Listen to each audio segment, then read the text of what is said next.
네, 신림동 등산로 성폭행 사건의 피의자 최모 씨가 범행 이틀 만에 구속됐습니다.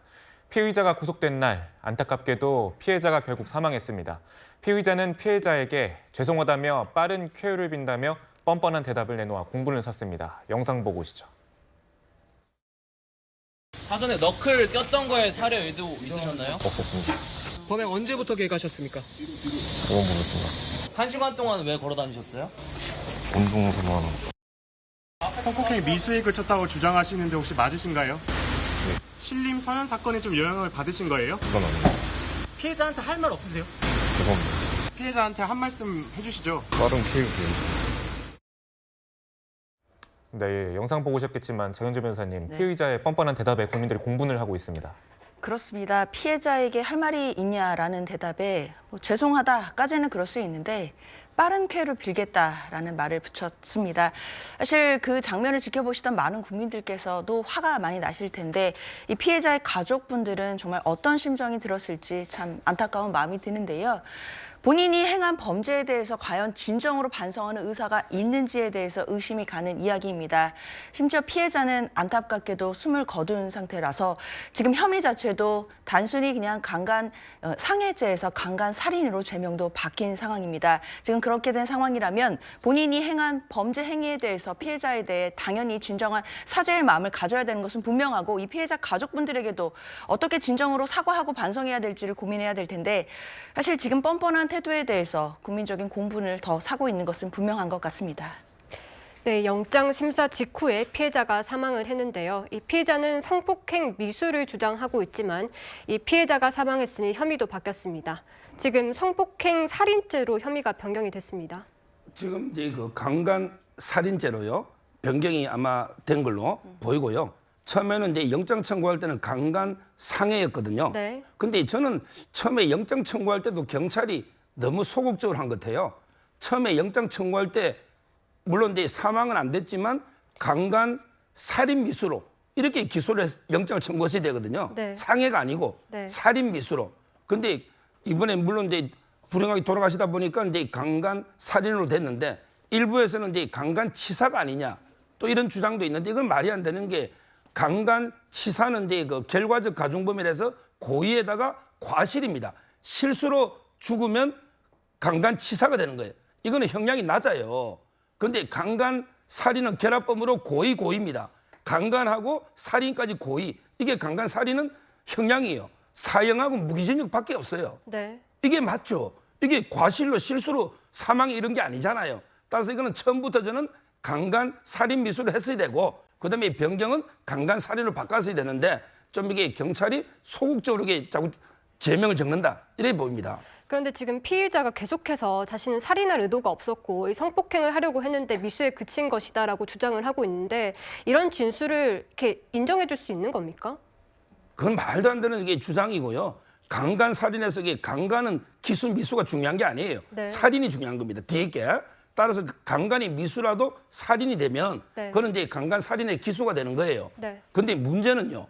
이게 살인의 고의가 없다? 이게 얼마나 이게 뻔뻔한 말도 안 되는 게 변명입니까? 제가 본 사건 중에 이렇게 치밀하게 사전에 준비한 걸 저는 본 적이 없어요. 이미 인터넷에서 4월 달에 금속 또 이게 용어를 못 쓰게 하니 금속 재질로 된 뭐 둥기 이렇게 표현하라는데 이걸 이게 4월 달에 미리 구입하고요. 더 이게 저는 뻔뻔한 게 CCTV가 없다는 걸 본인이 알잖아요.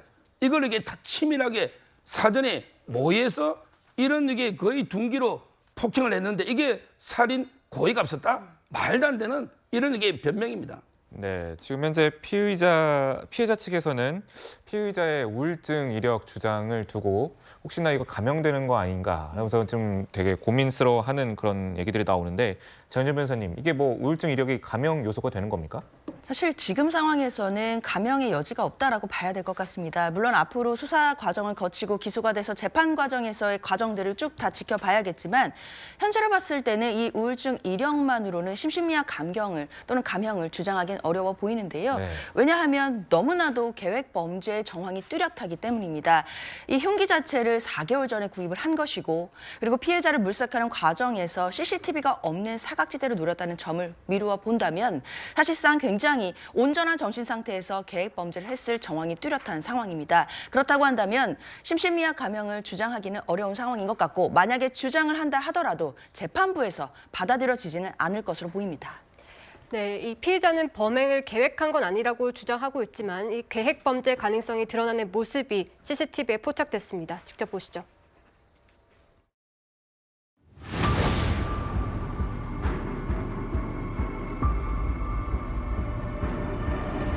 거기서 말 못하고 와야 돼 여기를. 그러니까 위험하니까 사람들은 겁나 놀랬기 때문에. 그렇죠. 젊은 사람들 많이 다니는 가면이 끌고.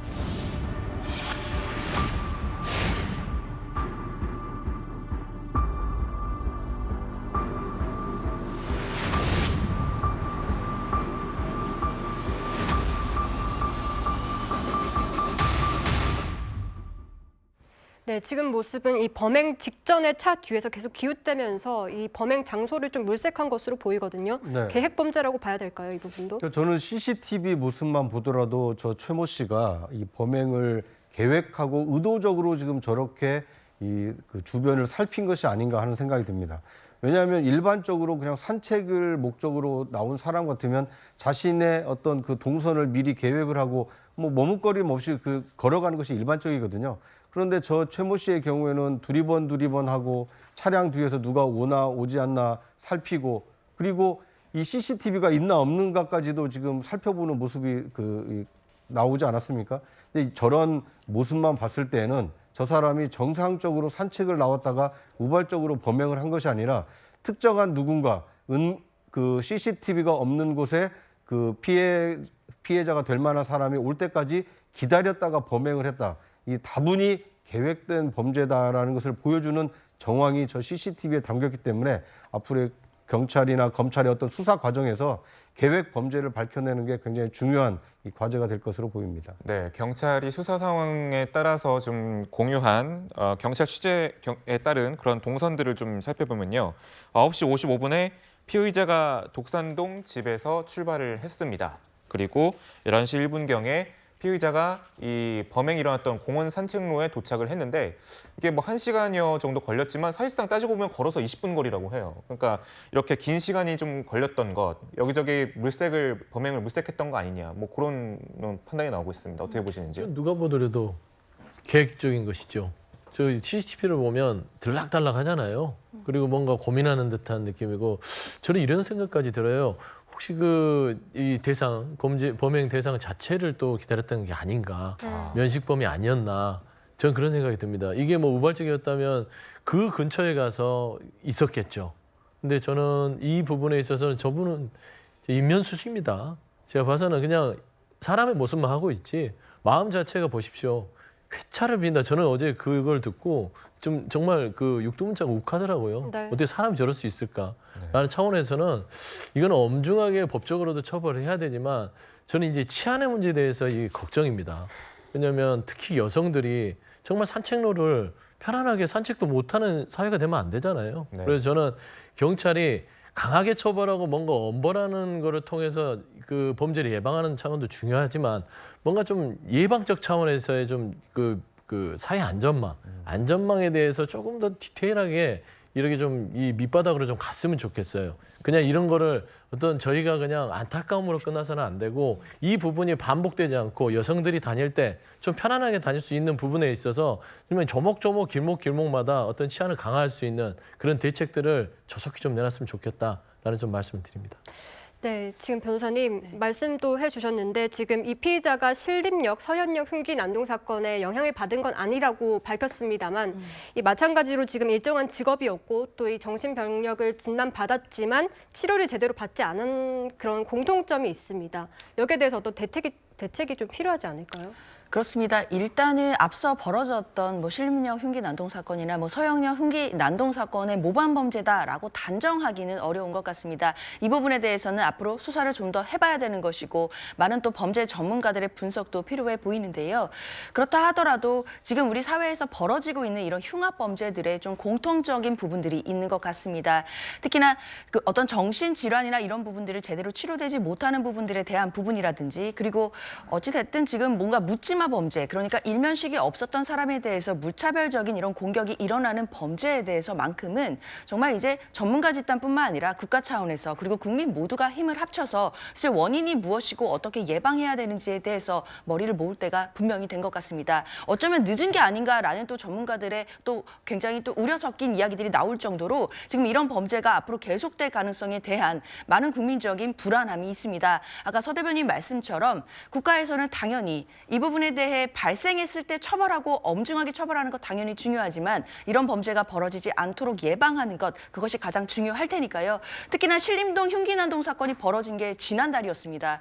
그러나 이번 이 성폭행 사건이 발생한 것도 또 그 근처에서 한 2-3km밖에 되지 않는 또 신림동 공원이었거든요. 네. 사실 그 부분을 생각해 본다면 과연 이런 우리가 예방이라든지 그리고 경찰력이 제대로 지금 돌아가고 있는지 이 부분에 대해서 국민이 많이 불안해하신다는 것을 정부 당국에서 알아주셨으면 좋겠습니다. 네, 지금 이번 사건도 마찬가지로 신림동에서 발생했다 이런 말씀도 지적을 해주셨는데 이 순찰이 더 강화된 것으로 알려졌는데 그것도 제대로 되지 않은 겁니까? 그렇죠. 아마 이제 그 경찰에서도 나름대로 노력을 하겠죠. 물론 이제 옛날 말에 뭐 10명의 경찰이 도둑 하나 못 잡는다는 말도 있지만 네. 그렇지만 이게 저는 경찰이요. 물론 이제 고생은 한다는 걸 제가 인정하지만 조금 더 치밀하게 보여주기보다는 좀 더 실질적으로 치안 활동을 좀 할 수 있는, 물론 이제 퍼포먼스도 필요하겠죠. 그렇지만 이게 장갑차를 갖다 놓은 데서 범행이 예방되는 건 아니지 않습니까? 퍼포먼스는 필요할 수도 있을지 모르지만 네. 따라서 이게 좀 더 저는 사각지대가 없는지 이런 게 좀 더 생활 밀착형으로 순찰을 좀 강화할 수 있는 이런 이제 좀 자세가 필요한 게 아닌가 이렇게 보입니다. 부장차장님 어떤 대책이 있을까요? 네. 뭐 이게 장기적인 대책보다 지금 당장이라도 할 수 있는 것은 일단 그 일선에서 그 순찰을 들고 있는 경찰관들 분께서 네. 조금 더 순찰을 더 많이 돌아다니셨으면 어땠을까 하는 생각이 듭니다. 이 최모 씨가 1시간여를 지금 어슬렁거리고 다니는 동안 만약에 경찰들이 이 범죄를 예방하기 위해서 순찰을 강화했다라면 저 사람이 범행을 마음 먹었다가도 이렇게 지금 경찰들이 열심히 순찰하고 있구나, 해서는 안 되겠구나, 집으로 돌아가자, 이렇게 마음을 먹을 수 있도록 순찰을 강화할 필요가 있어 보이고요. 또 최모 씨가 지금 CCTV 없는 것을 골라서 지금 범행했다라고 얘기한 것으로 알려지지 않았습니까?